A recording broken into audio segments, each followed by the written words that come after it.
Welcome back to another episode of the Friendship University podcast. You know, the podcast where we keep on talking. You know, time keeps on slipping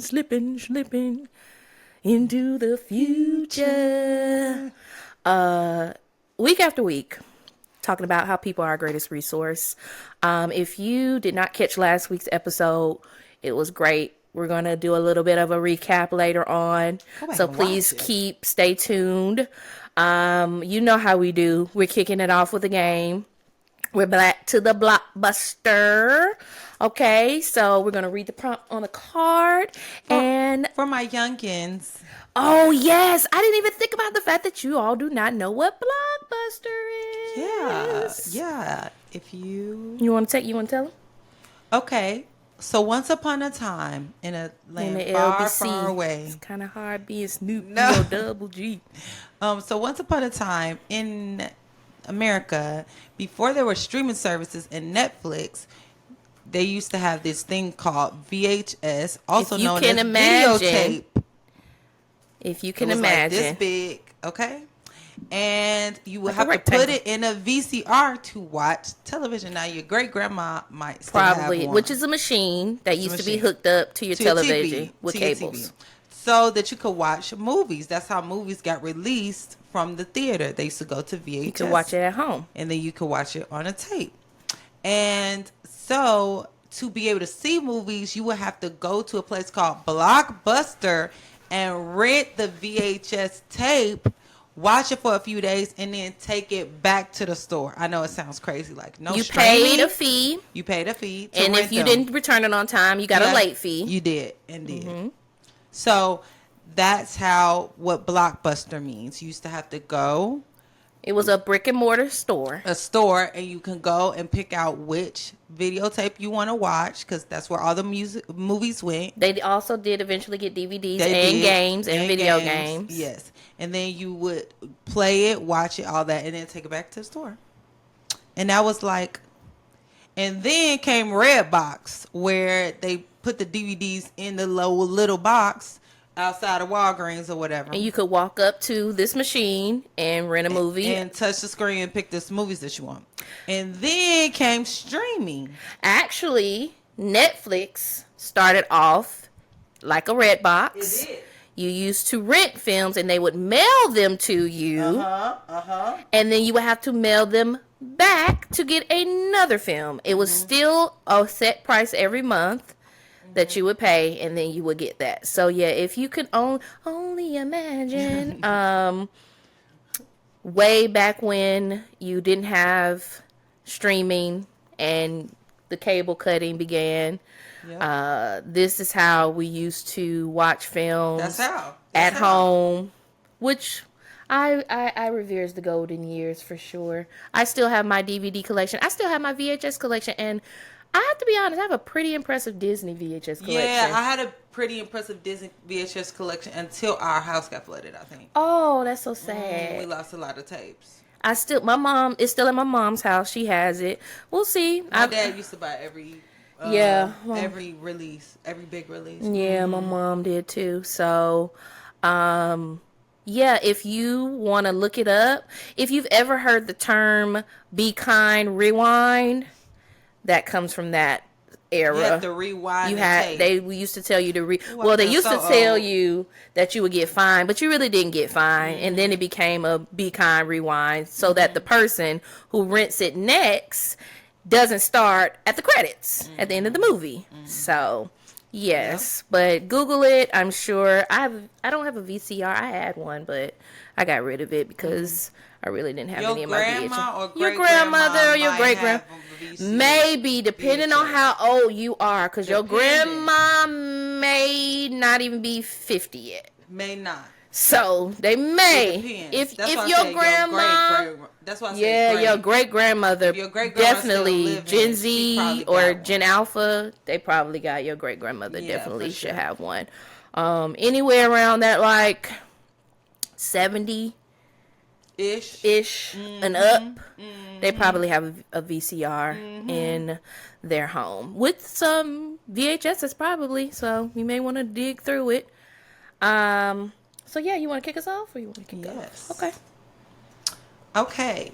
So first we have name movies set in school. School days, higher learning.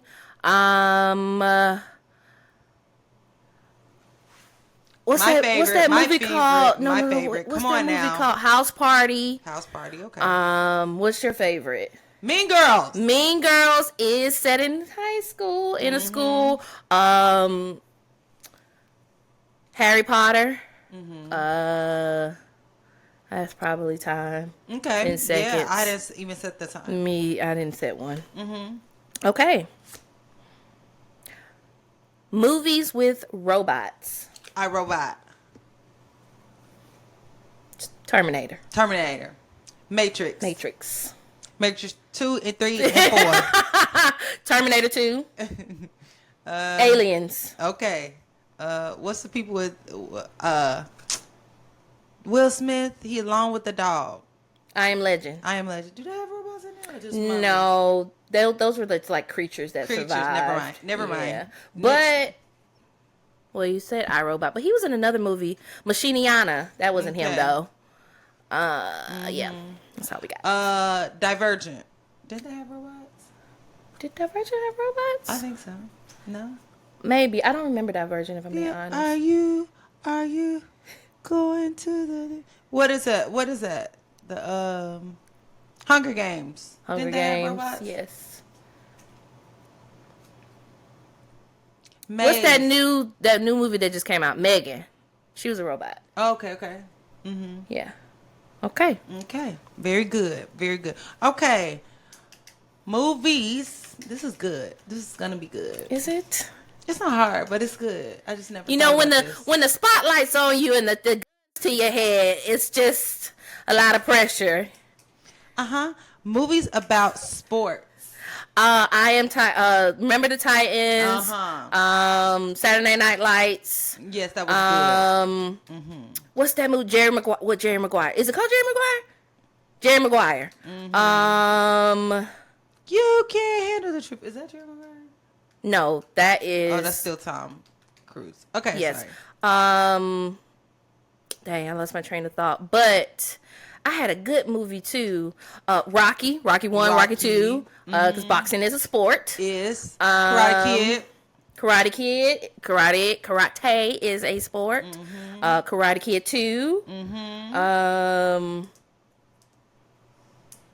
What's that movie with that girl from Disney Channel? She was playing a man. She was playing a boy. Joanna Man. That's not the movie I was thinking about. But Joanna Man made me think about that because he was playing a woman in the women's WNBA league. Coach Carter. That's good. Yeah. Okay. Movies starring a famous comedian. Friday after next. Big Mama's House. Yep. Bad Boys 1, 2, and 3. And 4.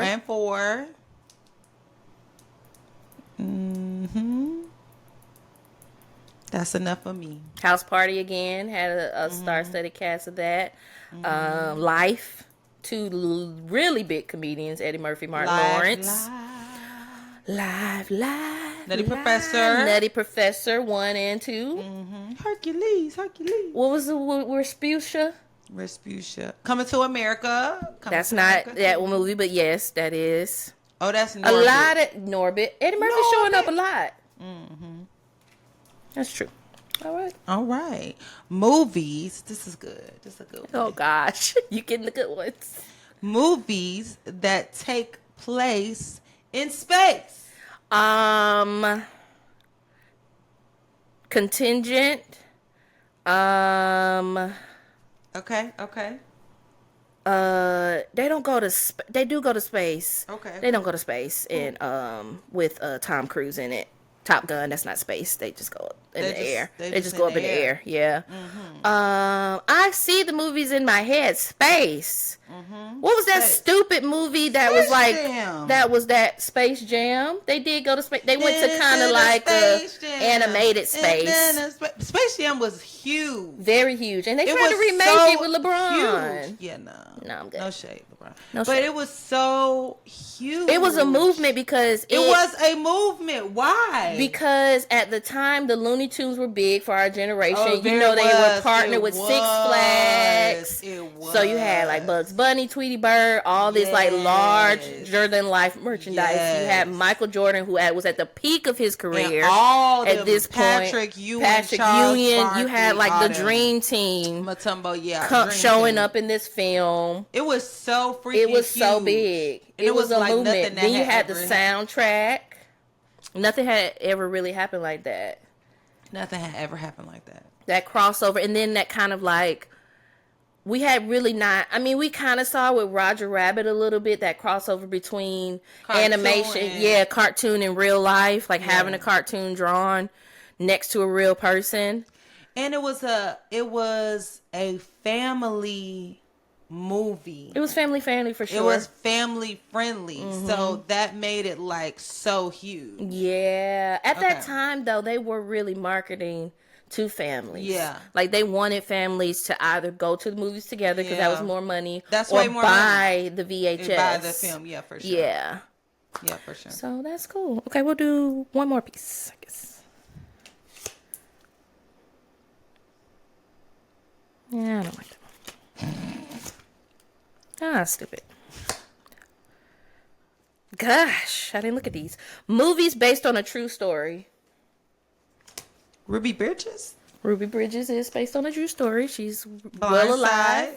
Very much so. Based on a true story. Yeah. Tina Turner? What's Love Got to Do with It? What's Love Got to Do with It? Jackson 5 American Dream. Yep. Temptations. Yep. It's a lot of movies based on real life stories. Ray. Yeah, all time performed one of my favorite performances by Jamie. One of my favorite, by Will Smith. Biopic.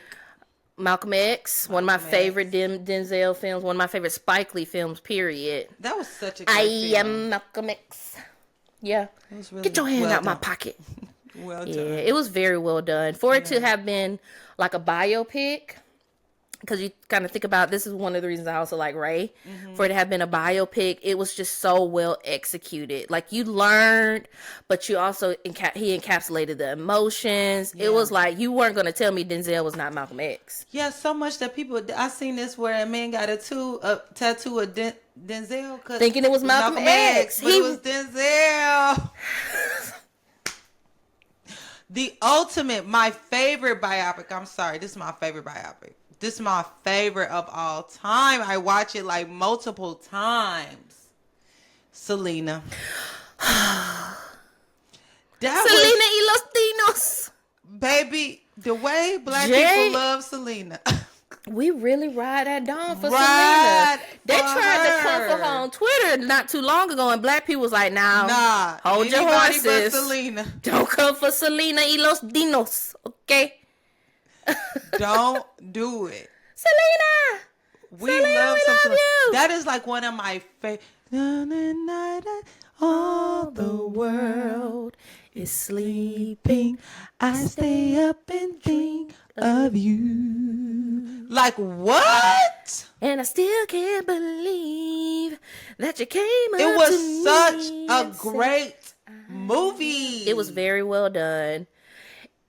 I know J-Lo is some hot water right now. But she did her big one on that. She really got an did. award. She should have got an award for that. It's a classic. With biopics, it's hard because it's a biopic.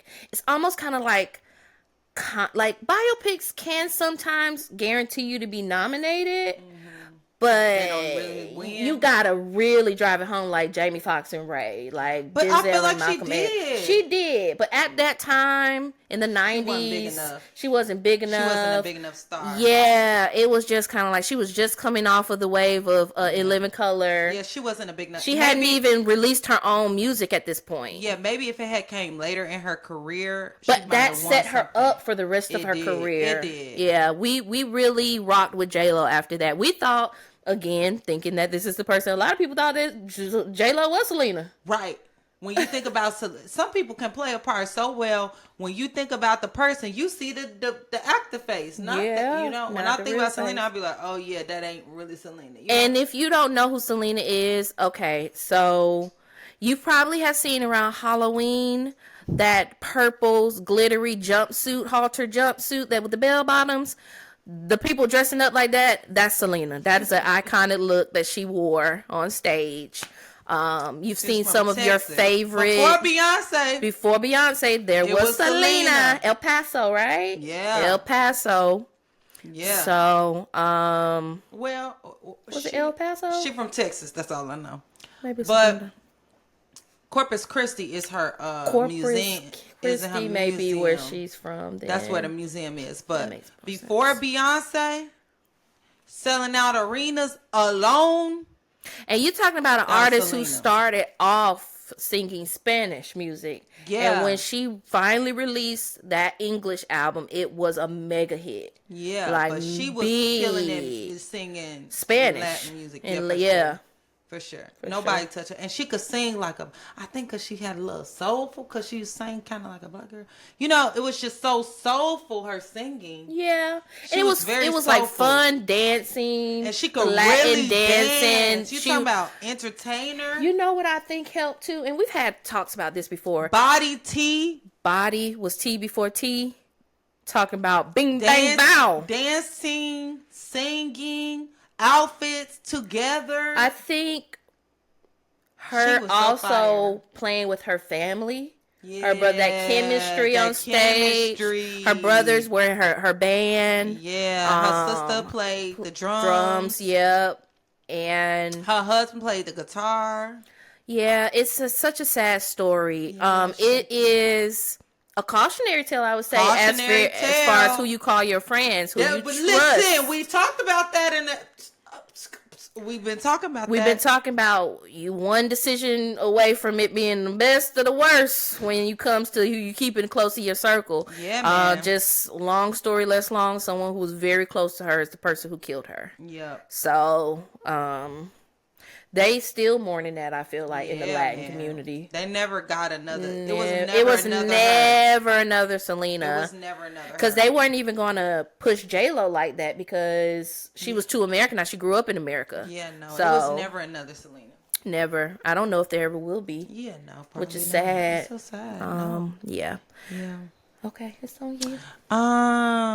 Was that the last one? I think. Did you say it or did I give a prompt? I got one more, so you can do this. Movies with a chase scene. Bad Boys. 1, 2, 3, 4. Chasing, Crooklyn. Do the Right Thing. Harlem Nights. I just watched Crooklyn again. Chasing scenes. I'm thinking action, Terminator. Fast and Furious 1 through 10.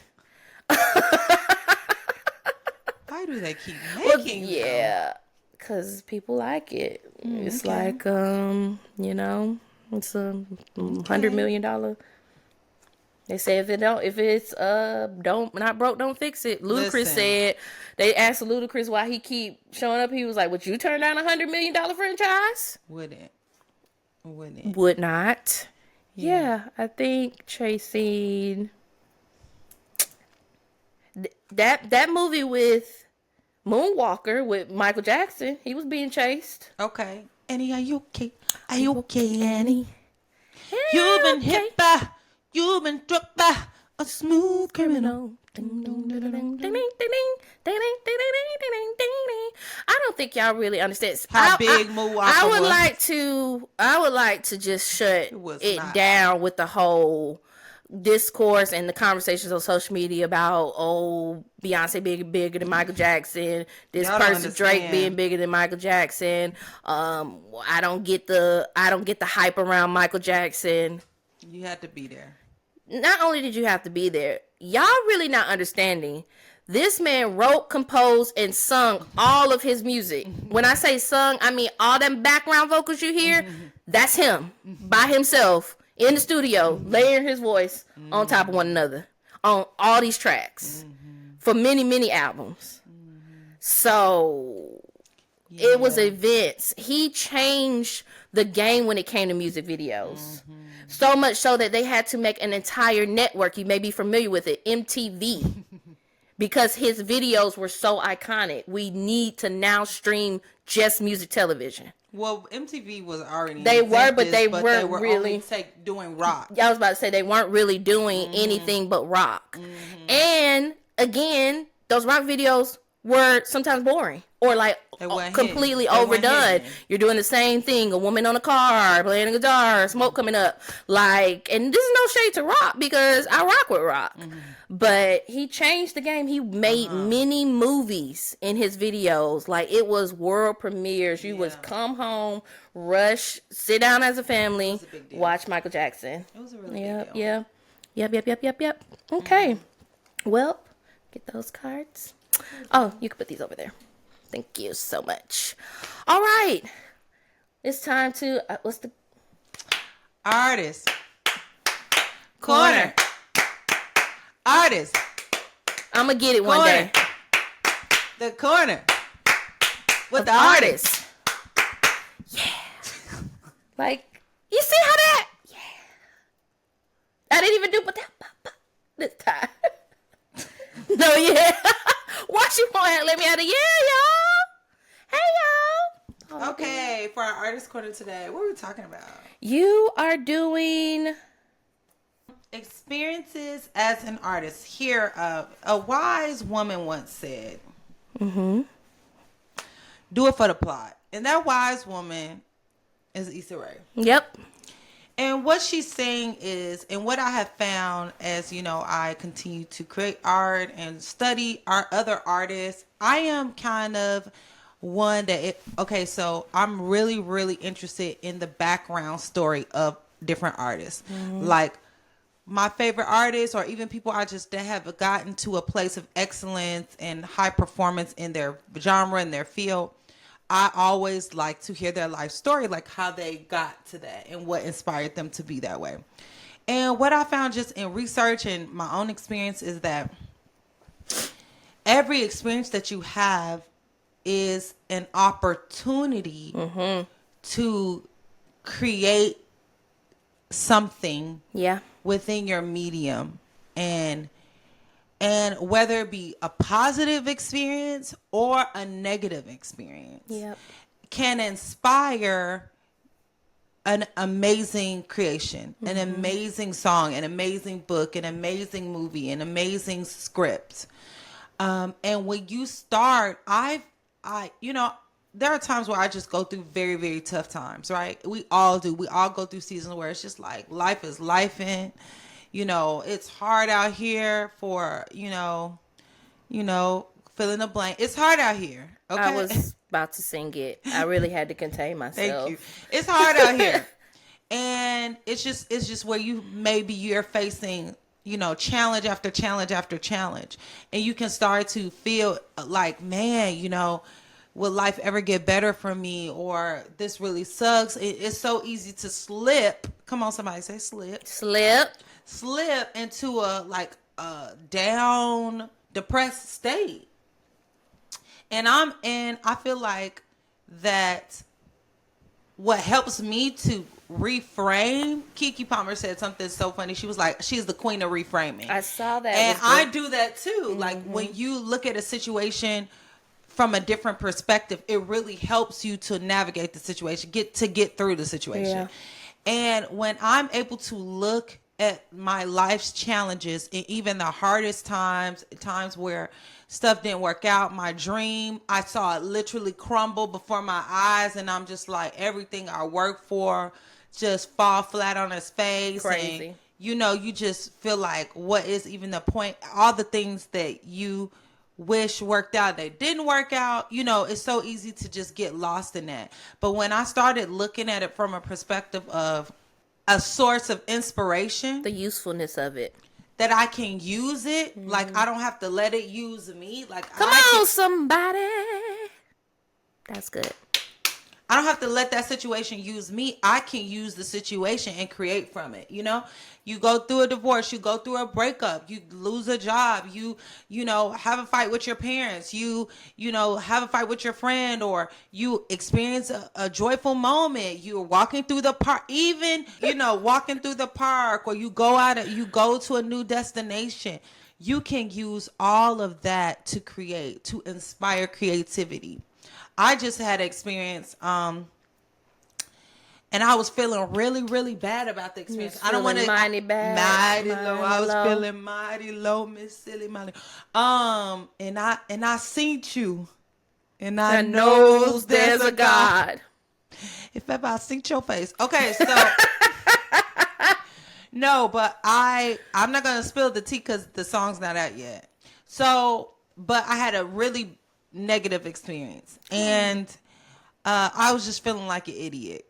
Okay, we've all been there, just like a dumb person. And I'm not talking about in the past. Recently, I felt like an idiot. Just like an idiot. You just be like, why did I do that? Stupid. How could I, and I had all these emotions, and I felt like it was just like God was like, well, write about it in the moment.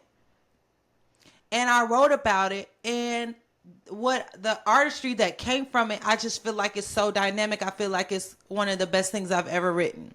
Come on, I can't wait. But had I not had that negative triggering experience, I wouldn't have had the inspiration, those feelings. Because remember, feel your feelings. Feel your feelings. Those go back to our previous show where Artist Corner was about feeling your feelings. I wouldn't have had those feelings and been able to hone in on them and use them to create. Mm-hmm. So every experience you go through, whether negative or positive or in between, you can use it as fuel to create. And most of your favorite artists, you would be surprised where the inspiration for a song or for a film or for whatever, how they use the film as therapy, or they use the opportunity to be therapeutic, as a way to deal with and learn from and grow from. My song, Change Ya, is a song about growth and personal growth, and about seeing things differently. And that song was literally a tool that helped me see my situation, my divorce, very differently. The first line is, what if rejection is redirection? What if if the pressure is a developer? And it's like, man, wow. I hate being rejected. I hate the pressure. Yeah, but what if the pressure is a developer? What if the rain is to teach you how to sustain in every situation? So it's like writing those lyrics helped me see my situation differently, Yeah. So, and then the chorus says, won't you let it change you? And that's something that I have to tell myself all the time, like, let this change you for the better, Tara. Because pain will change you. Oh, it's gonna change you. So you can decide whether it's gonna change you for the good or the bad. That's so good. You get to choose. On a molecular level, they tell you trauma changes you. Cellular. On a cellular molecular. You are not the same person. You're not the same person after a traumatic experience. And I'm talking like a real traumatic, because y'all like to throw the word trauma out. Your boss telling you to do your job is not trauma. But real trauma. I mean, really traumatic experiences. You are not the same cellularly. You're not the same. You're not the same person. So you get to decide if this is going to change you for the better. You're gonna learn and win you're gonna win by learning the lesson. Yeah. or you're just gonna lose and be probably take that test again, And we many moons ago, if you haven't catch up on our episodes from way back when, we talked about victimhood and like living in that and living in the situation and how you perceive it and what you're gonna do with it. Yeah, so you do it for, like, let the experience be your inspiration. Yeah. And use the experience to create. That's what we do as artists. We take scenarios and experience and transform them into something that can be inspirational to other people, or something that can be uplifting, or something that can make people, talk to each other or dance or sing, or, all of that, or think. The conversations we have here are based off of experiences that we've had and gone through. If you never went through nothing, you would have nothing to talk about. So I think that is now when I go through hard times or I go through challenges, I don't run from them. I'm like, do it for the plot. This finna be real interesting. Let's see how this works. This is about to be really interesting. I'm putting myself all the way out here. We're just going to have something to talk about. Let's give them something to talk about. Yeah, this is about to be something that I could put chapter 7, because we're about to see. So, your life will take dramatic, radical shifts and turns. But what you can make something beautiful from all of it. You can take that and make it a beautiful piece of art. You can take that and make it the muse for a beautiful like a runway collection. Man, this is a tribute to my mother. She loved flowers. You know what I'm saying? You can take, that's the beautiful thing about art. You can take a hard thing and make it something beautiful. They say live life, don't let it just happen to you. Yeah. So now when I think about life and I'm an artist and we're both artists, I say, okay, I can use this as inspiration. Even though this was a hard thing, I can make it a beautiful thing. Yeah, I totally agree. I love that, because that framing, reframe, it will change not only the way that you approach the situation, but what you get out of it. Like, they tell you that failure doesn't have to be a loss, because it teaches you something. You didn't lose. So you didn't lose everything. Like, you may have lost at the goal you were trying to attain, but now you gained an experience. You learned something, hopefully. And you're able to use that going forward in life or in the next experience, whatever you attempt to do. So I love that experience can and needs to be used. Experience is the ingredients. Life gives you all these different ingredients, whether in the form of situations, good times, bad times, hard times, suffering, all that. And those are the ingredients. And then you get the choice what you're going to just sit there and look at all the ingredients and cry, or you're going to use it and make something delicious. Yeah, that's good. Get in the kitchen and cook up something. Use that divorce, use that breakup, use that, use that betrayal, job loss, that rejection, and make it something beautiful, and you can eat, and other people can eat, and they're like, wow, this is amazing. And you see people doing it every day. It's the people that you connect with. It's why you're here. It's why you listen to certain music. When you're going through a breakup, you're listening to that kind of music. Now, just a tidbit of information. The wise thing would not to be to listen to sad music when you're already sad. I mean, sometimes you want to sit in it, but don't stay there, because it's really going to amplify it. Yeah. But this the reason that you connect with any kind of art. It's just like, it inspires you, and it not just inspires you, but you feel it because you may have gone through the exact same thing or something similar, and you're like, man, how is this person writing my soul, writing my experience? You can do the same thing if even if you're not an artist. We talk a lot about journaling. Like, you can write down your experiences. It helps to get it out. I don't really know any other way to say it. We keep saying it the same way, but it really just helps to, like, even if you talk through it with someone, or talk it out to yourself. I know people think I'm crazy. Yeah. Because I be talking to myself and talking to the Lord in public, and I know they be like, who is she talking to? Listen, my grandma used to say, as long as you don't answer yourself. But they used to say, it's a saying that says, what's from the heart reaches the heart. I never heard that. That's good. So I it's like just that. from a real authentic, real place, it's going to touch people. There's a theme here. Authenticity. I can't do that. And AI was can't circling it back around. That was another Artist Corner a couple episodes ago. Yeah. Go back and take a listen. Yeah, it can't do that. And so if you're authentic and you use your real life scenarios like as inspiration and just your journey, how you overcame. It's the journey. It's the climb. I love that song that Miley Cyrus. She really sang. Y'all be sleeping on Miley. Y'all sleep on Miley. She really be out there. But just reframe it. Look at it as an opportunity and more material. It's like, man, this is gonna be a good song or a good book or a good, and it's just a blessing. Look at it as a blessing. You're blessed with more material to create and be a blessing to this world. So I think it reminds me of the old folks used to say, let him use you. Let him use you. He uses you. Don't let the other ones use you. And but you, the Lord, they was talking about the Lord. They were not talking about not that man. Negro. No. Not that woman. Okay. Not them use you. Let him. We are overcome by the word of the Lamb. I mean, the blood of the Lamb and the word of our testimony. Let him use you. And your testimony is ongoing. I just want to say that. Ooh, a lot of people think that they go through something and then it's just over.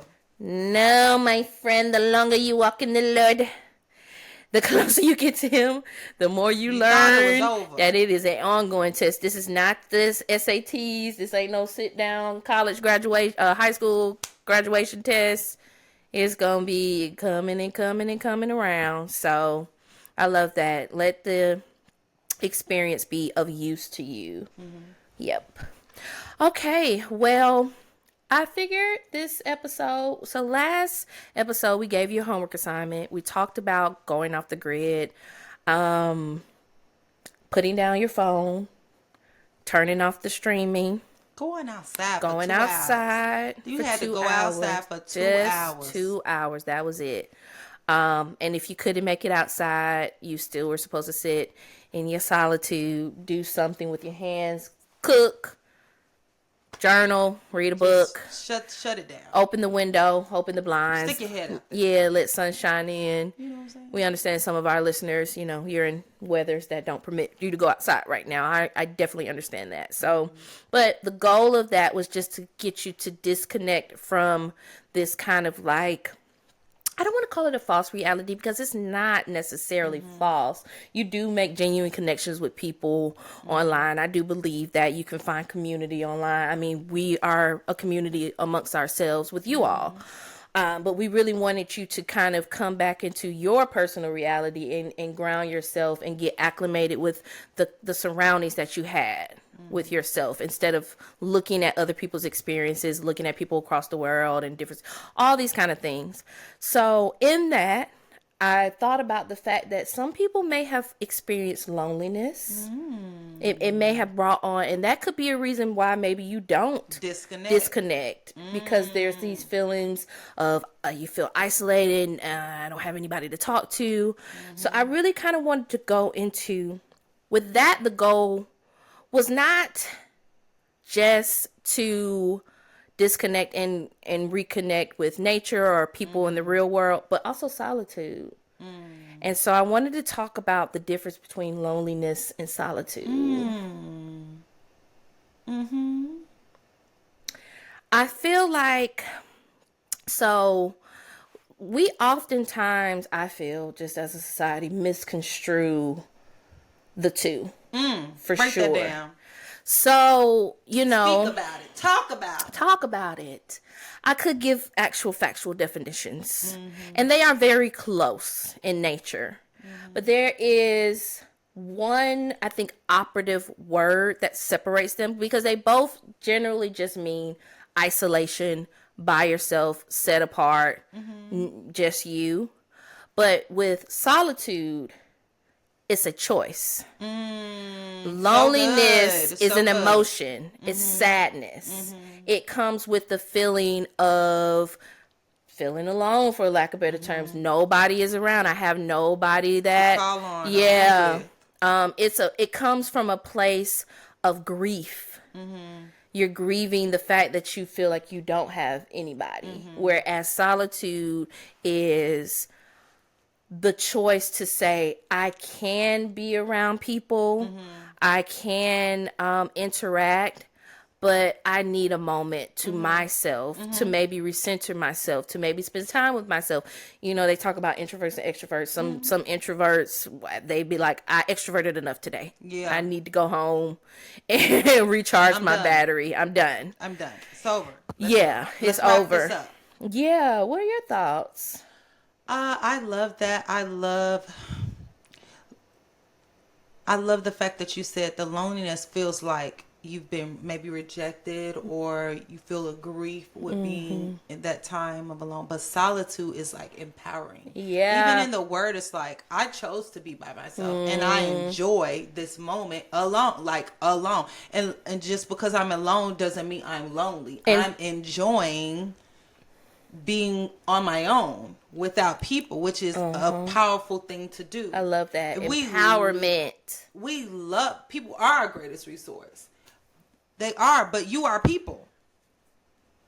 You still count. You a person. You a person. Unless AI is listening. You're a person, and so learning to love your own company.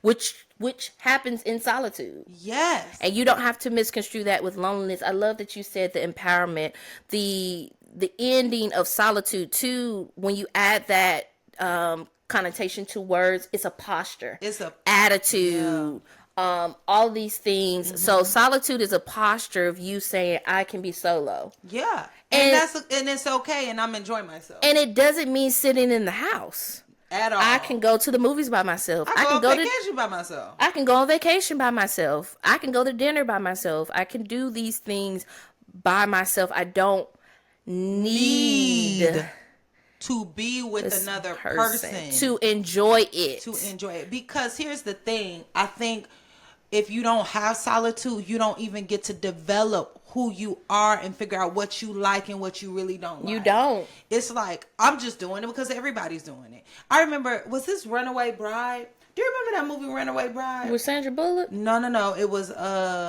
she looked like Sandra Bullock, the lady from Pretty Woman. Oh, Robert. She from Blind Side too. Julia Roberts. Okay. Roberts was on the tip. She was dating all these men, and she was the runaway bride. She could never marry them because, and then at the end of the movie, she was like, I don't know how I like my eggs, and the guy was like, what does that have to do with anything?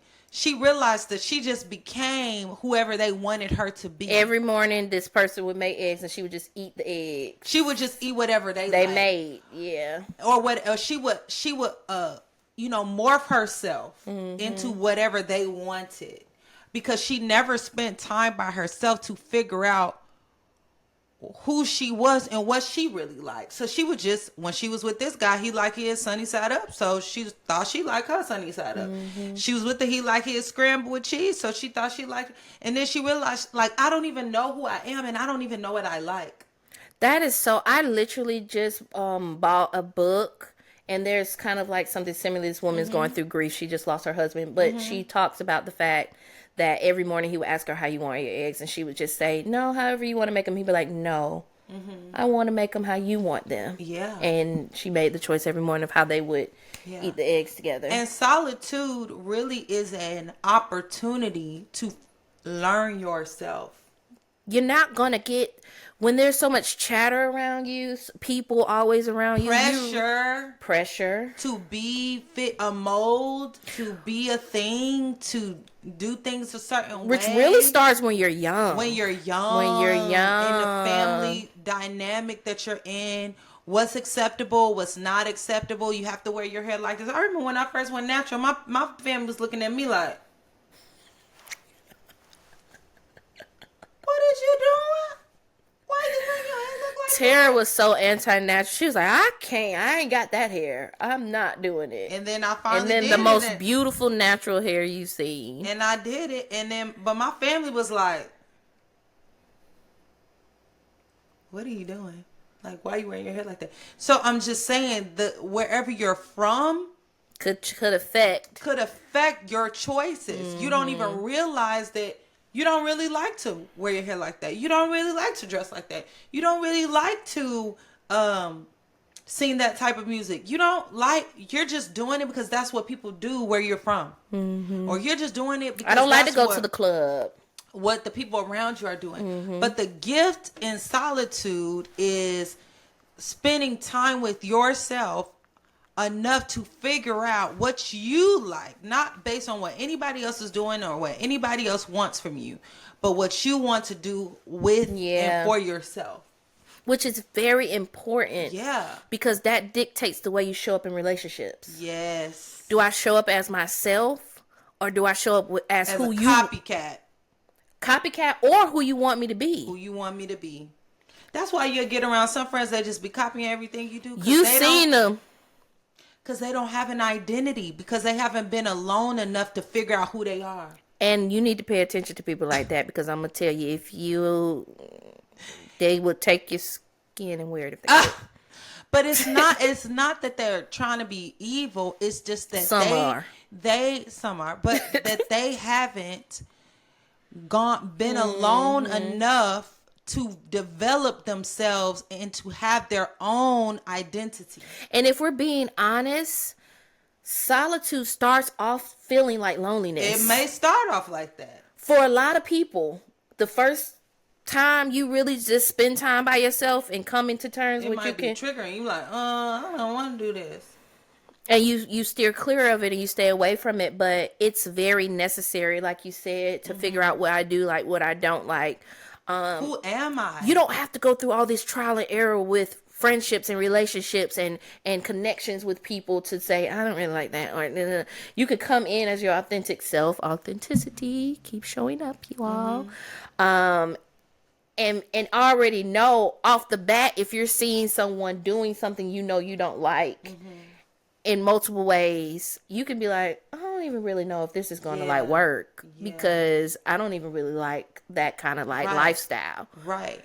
And the more you're clear about who you are, I mean, of course, give yourself permission to evolve. And it changes. But the more you're clear about what you do best and who you are, the more powerful you can be. The less you care about what other people think about you. That's so true. Honestly, when you know yourself and you have an identity, I know I don't like this, I know I don't like that. You don't have to compete. You don't compete. You don't even care when people say, I can't believe you don't like that. You don't have to compete. I think about, this is a funny topic on that, but I think about how like Kev on stage always stands on the fact that he likes pumpkin pie. And like sweet potato. Now he don't dislike sweet potato, but he likes pumpkin better. At the holiday function, he gonna eat that store-bought pumpkin pie. Disgusting. But anyway, I have an unpopular opinion about that. We'll get into that around the holidays. But he stands in that because it's just like, this is what I like. I like what I like. And you're not gonna shame me. I'm not. You're not gonna shame me for what I like. I like what I like. You like what you like. And you like what you like. And I'm not bashing. And me liking what I like doesn't bash what you like. Thank you. It just means that it's what I like. With this cancel culture, it's like, if you don't fit this little mold, if you don't believe what I believe, we canceling you. Bruh, back up. You believe what you believe, I believe what I believe. Or you're a hater, or you're this, or you're that. It's for me, it kind of goes into the whole conversation of when you're online and you post something and it's not your community, but somebody comes in the comments. Like they post a tomato soup recipe. Well, I don't like tomatoes. I'm allergic to tomatoes. Then this is not your community. This is not the post for you. Go find potato leek soup recipe if you don't want tomato. Nobody asked you. This person likes tomato soup, and they posted it for the people who like tomato soup. Yeah. So I think solitude is a gift that you can give yourself. It's that a gift. Can bring personal development and help you understand who you are. And as an artist and creative, like, that's when you get to, like, that's one of the biggest opportunities you can have to spend time with yourself and develop who you are outside of all these pressures to conform. I think it helps you deal with experiences better too. Yeah, like, you have to go outside of, if you're in it, you can't see it. So sometimes you have to leave the experience or leave the the nucleus and go outside of it so you can have a different perspective. Yeah, it's so important. Even in the Bible, if we go Bible, we got to do it. We gonna do it, y'all. We gonna go Bible. Like, God always seemed to call out the person he was about to use. He called them out of their environment. And they had to go into solitude, isolation. They had to go to a level of isolation or solitude, right? But it was for a divine purpose. Yeah. It wasn't just for them to be feeling sorry for themselves. It was character development. It was for a purpose, so he could speak to them, or he could prepare them for what he wanted them to do. Like Abraham, Genesis 12, like, go out from your kindred, leave your family, leave all these to a land I'm going to show you. He did bring Lot, which he shouldn't have done, but he halfway and he paid obeyed. For that. He halfway obeyed. He did leave. He did leave the land of Uz and his father's house. Yeah. And left. Esther, kinda. And David, he was quote unquote rejected. He was isolated. He didn't even get invited to the feast when Samuel came to look for, to anoint people. He was out in the field. On the field. He was in solitude by himself. But what did that bring? He developed in that field. He developed in that field, and it prepared him for that moment where he got anointed. Prepared him. He wouldn't have known how to plow the land, in a sense, if he had not been in that field. Yeah, he wouldn't have known. He said that's what gave him confidence when he went up against Goliath. That's what gave him confidence. He said, listen, I killed a lion and I killed a bear. Who is this uncircumcised Philistine? Who is this raising up himself? That's defying God's people. Yeah. Like, we're not doing this. So I'm going to take your head off like I took their head off. And that character let him know what armor to put on. Yeah, he didn't wear that armor. He didn't wear that armor because it was too big. He knew that this is not for me. It's work for you. Yep. It's fit for you, but I'm gonna put on the armor of God. Because how was he able to know that? Because he had developed his own way, his own identity, had his own experience out in solitude. Had he been accepted by his brothers, he'd probably been doing everything his brothers was doing, and then that made him no different. Guys, all his brothers were doing the same thing. They were doing the same thing. So because he was in isolation, because he was where he might have felt rejected and lonely, but honestly, that's the thing that created it was training ground for him. Yeah. That's what made him Big D, not Little D in the Bible. He's referenced in Old Testament and New Testament. He is. In Acts. All they talk about Bible, it. They talking about David. The one apple in my eye, David. So I know you might be, to our listeners out there, I know you might be going through things where you're like, man, nobody checking for me. They don't want nothing to do with me. My friends are not there for me, or my family's not there for me. You're really going through what might look like you're being rejected, but it's really an opportunity for you to redefine yourself and know yourself and love yourself and accept yourself, so that when you are in new relationships, you can stand 10 toes down on who you are and be clear about who you are. Because I remember there's a little saying that said, if you don't know who you are, people will tell you who you are. So if you're like looking for a definition and looking for identity, somebody's going to come give you an identity. And this happens a lot in the artistry realm. Yeah, they're going to if you don't know who you are, they try to make carbon copies of things that have been successful. Yeah. So if you show up, I'll be whatever you need me. I just want to be famous. Whatever. Yeah. Okay. Well, you need to take your clothes off, or you need to do this, or you need to show up like this, and that may not be what you want to do. That's not, so it's really important that you see the opportunity of solitude as the gift that it is, because it is a gift. It's a gift to help you. And I know it don't feel like it because you want to be outside with your friends. Man, isolation. And everybody, maybe you ain't got no money and your friends got money and they out partying and you not, and you up here doing whatever. Or maybe God is just like calling you deeper into him. And separation, and all your friends are like living it up and you're like, yeah, I can't do that. It's a gift. He is preparing you for something big. And so he has to separate you. You have to walk in solitude. And that is, and of course, solitude is not always this separation, because sometimes you're just being by yourself for the sake you just like to be by yourself. Man. But sometimes you are called to be by yourself for a season, like, and hello. And it's for development, for what's to come. Because if you don't walk through this and you don't allow God, you don't quiet all the noise. That's the thing about being around people 24/7. You can't hear nothing. But that's, Tara, you just said something.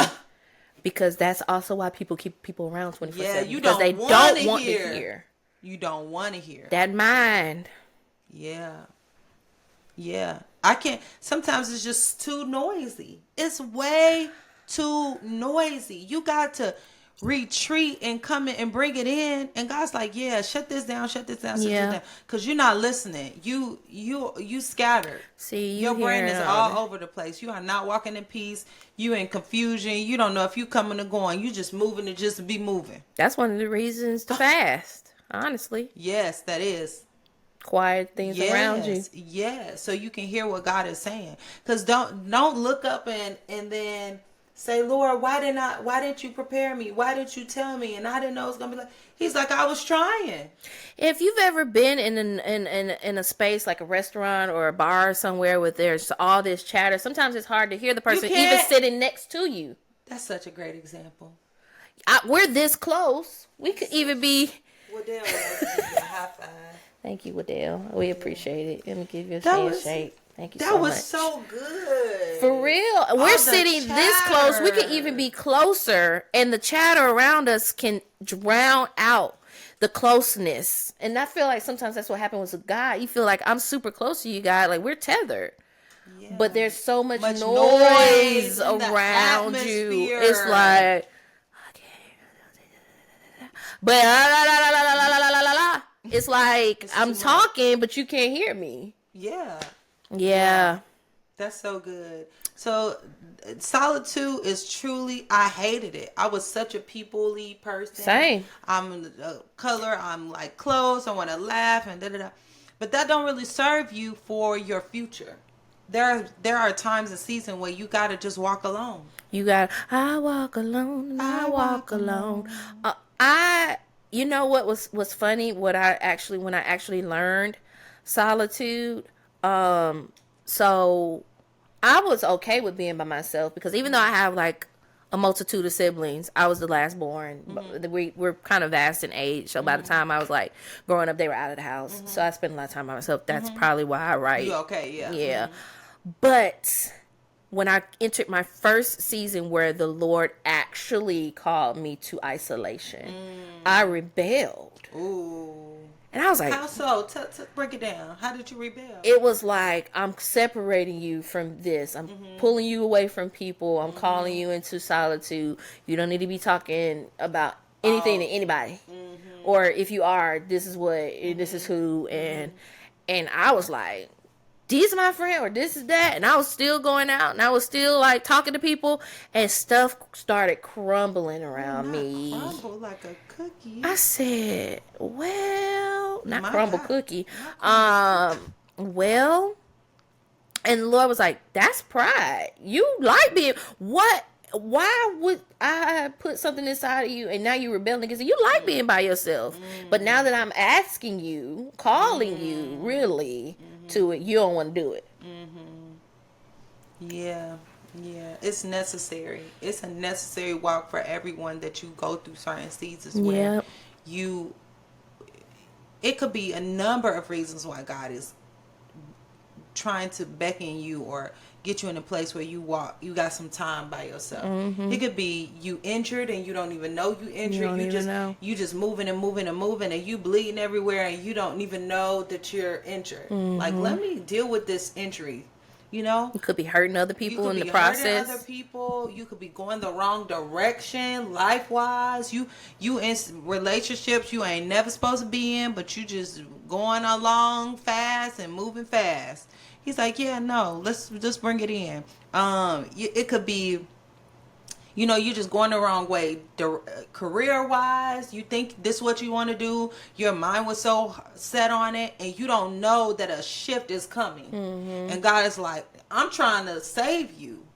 Like, I'm trying to give you a new business before this is going away. You don't know that yet, but I'm trying to get you alone to give you a plan or strategy for the next season. You don't know what's coming. So when God is trying to get you to a place of solitude, it's for what's to come. So it will, the old folks used to say, behoove you, which means for my young crowd, is in your best interest to listen and to yield to that and to just be like, okay, Lord, you trying to show me something, because every time I'm finna go out with my friends, they start acting real crazy and I'm like, man, I'm not going out with them no more. But you still do it because you just don't want to be by yourself. Yep. But being by yourself is not a bad thing. It's actually can be an incredibly a powerful thing. Powerful and peaceful. And just the word solitude, it just gives peace. It just gives peace. Yeah. Like, it gives me image.